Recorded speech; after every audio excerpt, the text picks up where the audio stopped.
اور کون صبر کرنے والے ہیں، یہ اللہ تعالیٰ جاننا چاہتے ہیں، اس لیے تمہارا امتحان ہے۔ مصنف فرماتے ہیں والآیات فی الامر بالصبر وبیان فضلہ کثیرۃ معروفہ، کہ صبر کے فضائل میں بے شمار آیات قرآن کریم میں اور بھی موجود ہیں۔ اب اس کے بعد احادیث میں آتے ہیں، تو سب سے پہلی حدیث ہے ابو مالک حارث بن عاصم اشعری رضی اللہ تعالیٰ عنہ کی، کہ اللہ کے رسول صلی اللہ علیہ وسلم نے فرمایا کہ پاکیزگی آدھا ایمان ہے، الحمدللہ یہ میزان کو بھر دیتا ہے، سبحان اللہ والحمدللہ بھی میزان کو بھر دیتا ہے۔ اور راوی کہتے ہیں یا تو یہ ارشاد فرمایا کہ سبحان اللہ والحمدللہ زمین اور آسمان کے درمیان جو خلا ہے اس کو نیکیوں سے بھر دیتا ہے۔ اسی طرح فرمایا کہ نماز نور ہے، صدقہ دلیل ہے ایماندار ہونے کی، اور صبر یہ روشنی ہے، صبر یہ روشنی ہے، اور قرآن یا تو تمہارے لیے حجت ہے یا تمہارے خلاف حجت ہے۔ اور پھر فرمایا کل الناس یغدو، کہ ہر انسان کوشش میں لگا ہوا ہوتا ہے، یا تو وہ اپنے آپ کو بیچ دیتا ہے، اور یا تو وہ جہنم سے اپنے آپ کو بچا لیتا ہے، یا جہنم میں اپنے آپ کو ڈال دیتا ہے۔ دوسری حدیث حضرت ابو سعید خدری رضی اللہ عنہ فرماتے ہیں کہ انصار کے کچھ لوگوں نے اللہ کے رسول صلی اللہ علیہ وسلم سے کسی بات کا سوال کیا، حضور نے ان کو دے دیا، یعنی کوئی چیز مانگی حضور نے دے دی، ثم سألوہ فأعطاہم، پھر دوبارہ انہوں نے سوال کیا، حضور نے پھر دے دیا، حتی نفد ما عندہ، یہاں تک کہ اللہ کے رسول صلی اللہ علیہ وسلم کے پاس بھی وہ چیز ختم ہو گئی۔ پھر اللہ کے نبی صلی اللہ علیہ وسلم نے ان کو سکھایا، ان کو سمجھایا، ان کی تربیت فرمائی کہ دیکھیے کہ جو بھی میرے پاس مال یا بھلائی ہوگی میں اپنے لیے جمع کر کے نہیں رکھوں گا، میں تو تم پر خرچ کرتا رہوں گا، لیکن جو شخص اپنے آپ کو سوال سے بچائے گا اللہ تبارک تعالیٰ بھی اس کو سوال کرنے سے بچائے گا، اور جو بے نیازی اختیار کرے گا، لوگوں کی مال پر نظر نہیں رکھے گا، اللہ تبارک تعالیٰ بھی اس کو بے نیاز بنا دیں گے، اور جو صبر کرنے کی کوشش کرے گا من یتصبر یصبرہ اللہ، اللہ تبارک تعالیٰ اسے صبر جیسی عظیم نعمت عطا فرمائیں گے۔ اور فرمایا کہ جس شخص کو بھی سب سے بڑی نعمت، سب سے بڑی خیر اگر کسی کو ملی ہے تو وہ یہ ہے کہ صبر اگر کسی کو مل جائے تو یہ سب سے بڑی نعمت ہے۔ تیسری حدیث ہے اللہ کے رسول صلی اللہ علیہ وسلم فرماتے ہیں کہ مومن کا بھی حال کتنا عجیب ہے کہ اس کے لیے تمام حالات میں خیر ہی خیر ہے۔ کیوں؟ اس لیے کہ اگر اس کو کوئی نعمت ملتی ہے تو وہ شکر کرتا ہے تو یہ بھی خیر ہے، اور اگر اس پر کوئی مصیبت آتی ہے اور وہ صبر کرتا ہے تو فکان خیر لہ، تو یہ بھی اس کے لیے خیر ہے، بھلائی ہے، بہتری ہے۔ چوتھی حدیث ہے حضرت انس رضی اللہ تعالیٰ عنہ فرماتے ہیں کہ اللہ کے رسول صلی اللہ علیہ وسلم مرض الوفات میں تھے، اور آپ کے اوپر پریشانی اور آپ کے چہرے پر درد کے، بیماری کے آثار تھے۔ اس موقع پر حضرت فاطمہ رضی اللہ تعالیٰ عنہ تشریف لاتی ہے، اور آپ کی حالت اور آپ کی کیفیت کو دیکھ کر کہتی ہے کہ واہ کرب ابتا، ہائے میرے باپ کی مصیبت۔ تو اس پر اللہ کے نبی صلی اللہ علیہ وسلم فرماتے ہیں کہ فاطمہ سے کہ لیس علی ابیک کرب بعد اليوم، فاطمہ آج کی مصیبت کو دیکھ کر تو افسوس کر رہی ہے، لیکن آج کے بعد تیرے باپ پر کبھی کوئی مصیبت نہیں آئے گی، اس لیے کہ اس دنیا سے رخصت ہونے کے بعد آخرت میں ہمیشہ ہمیشہ کا آرام ہے، ہمیشہ ہمیشہ کی نعمتیں ہیں۔ بہرحال پھر اس کے بعد حضرت فاطمہ نے پھر کہا یا ابتا اجاب ربا دعا، یا ابتا جنت الفردوس مأواہ، یا ابتا الی جبریل ننعا۔ جب انتقال ہو گیا تو حضرت فاطمہ کہہ پڑی کہ ہائے میرے ابا، کہ ان کو بلاوا آیا، انہوں نے بلاوے پر لبیک کہا کہ ہائے میرے ابا، جنت الفردوس آپ کا ٹھکانہ ہو اور جبریل آپ کا ساتھی ہو۔ جب دفن کرنے گئے تو حضرت فاطمہ نے صحابہ کرام سے سوال کیا اطابت انفسکم ان تحسوا علی رسول اللہ صلی اللہ علیہ وسلم التراب، کیا تم اللہ کے رسول صلی اللہ علیہ وسلم کے پاکیزہ جسم اطہر پر مٹی ڈالو گے؟ لیکن ظاہر ہے کہ یہ دنیا ہے، دنیا میں ہر ایک کے ساتھ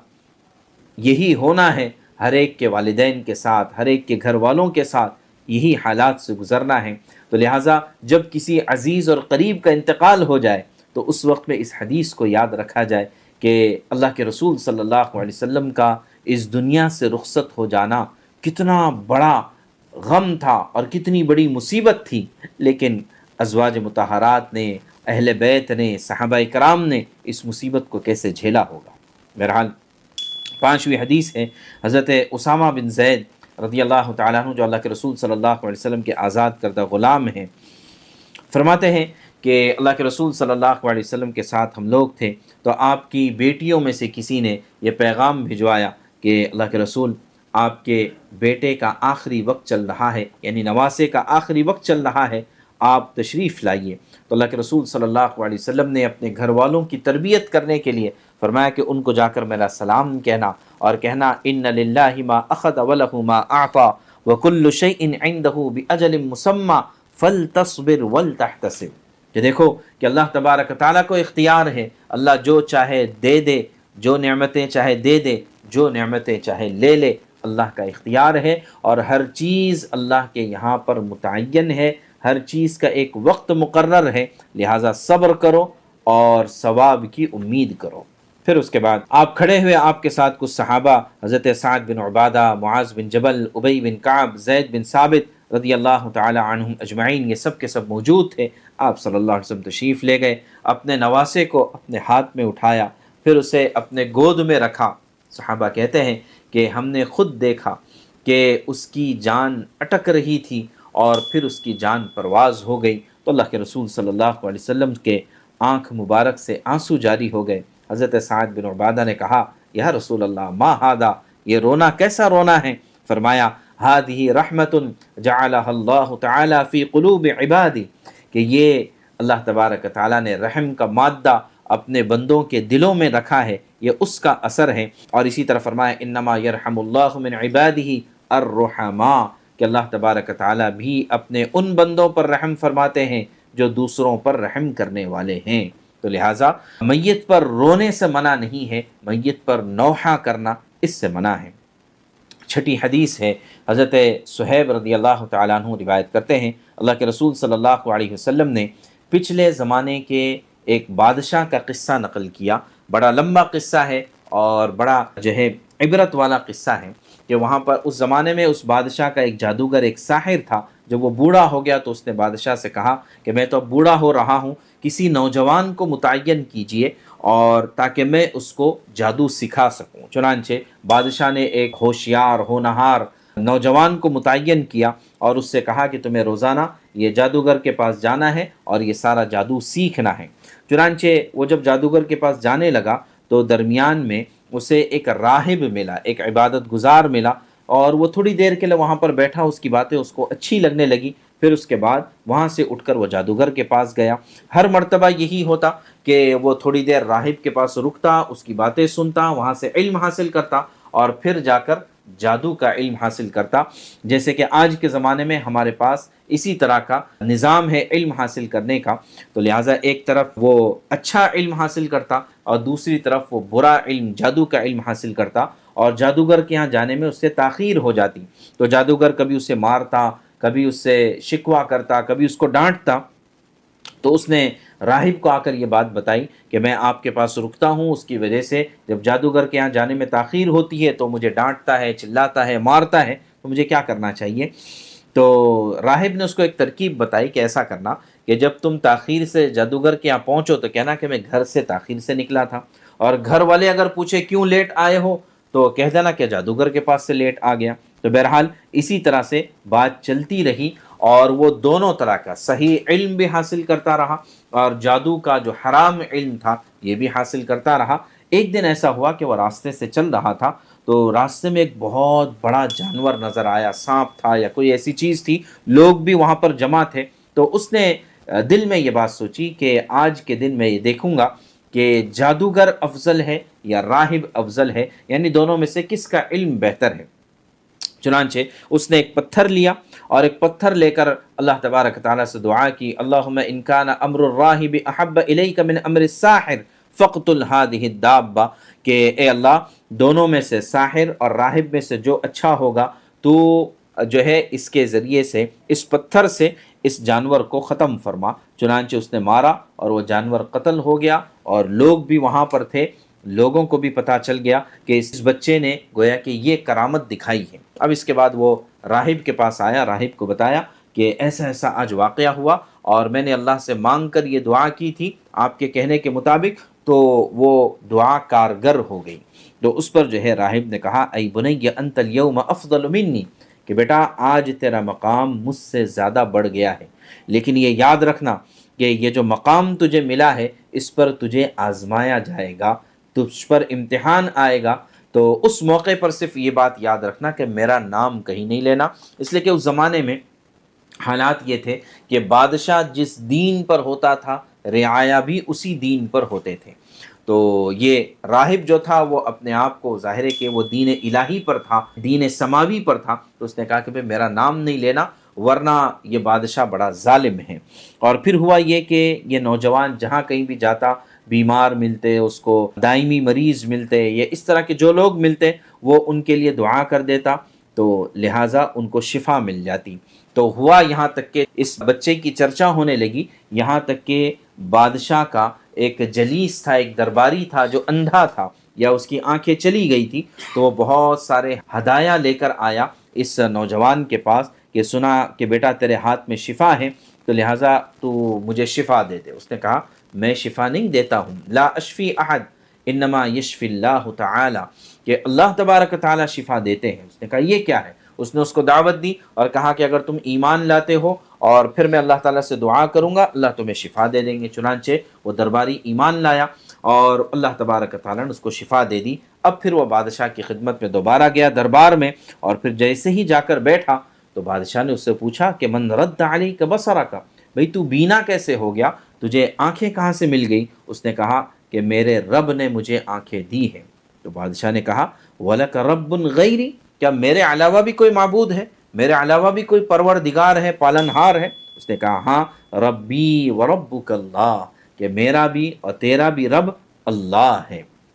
تو اب اس پر بادشاہ کو غصہ آیا، اس نے جو ہے اس کو سزائیں دی اور اس کو ٹارچر کیا، یہاں تک کہ اس نے بتا دیا کہ یہ جو نوجوان ہے اس نے مجھے دعوت دی اور اس کی وجہ سے میں مسلمان ہو گیا۔ تو بادشاہ نے نوجوان کو بلایا اور کہا کہ یہ سارا تو بیماروں کو جو شفا دیتا ہے وہ تو اسی ساحر کی وجہ سے ہے جس کے پاس میں نے تجھے بھیجا تھا۔ اس نے کہا کہ نہیں نہیں، کوئی کسی کو شفا نہیں دیتا ہے، انما یشفی اللہ تعالی، اللہ تبارک تعالی شفا دیتے ہیں۔ چنانچہ اب اس کے اوپر بھی ٹارچر کیا گیا اور پھر اس سے پوچھا گیا کہ تو نے یہ چیز کہاں سے سیکھی؟ تو پھر اس نے بظاہر بتا دیا کہ میں تو راہب کے پاس جاتا تھا اور وہاں سے یہ بات میں نے سیکھی ہے۔ تو اب اس راہب کو بلایا گیا اور اس سے کہا کہ اپنے دین کو چھوڑ دے اور بادشاہ کو رب مان لے۔ اس نے کہا کہ نہیں، یہ چیز تو نہیں ہو سکتی ہے۔ چنانچہ بادشاہ نے آری منگوائی اور یہاں سے پیشانی کے بال کے مانگ کے پاس سے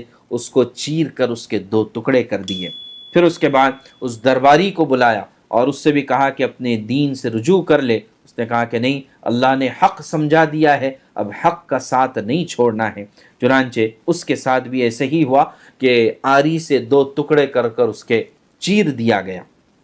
اب اس کے بعد اس نوجوان کی باری آئی تو بادشاہ نے اس کو سمجھانے کی کوشش کی، اس نے بھی انکار کر دیا۔ تو اب بادشاہ نے چند لوگوں کو تیار کیا اپنے لشکریوں کو اور کہا کہ اسے فلاں پہاڑ کے اوپر لے جانا اور وہاں پر اس کو سمجھانے کی کوشش کرنا، اگر یہ مان گیا تو ٹھیک ہے ورنہ وہیں سے اس پہاڑ سے اس سے دھکا دے دینا۔ چنانچہ جیسے یہ لوگ اس کو لے کر اس پہاڑ پر پہنچے تو اس نے کہا اللہم اکفنیہم بما شئت، اے اللہ ان سے تو میری حفاظت فرما۔ تو ویسے ہی پہاڑ ہلنے لگا، زلزلہ آ گیا اور یہ لوگ وہاں سے بھاگ کر واپس آ گئے۔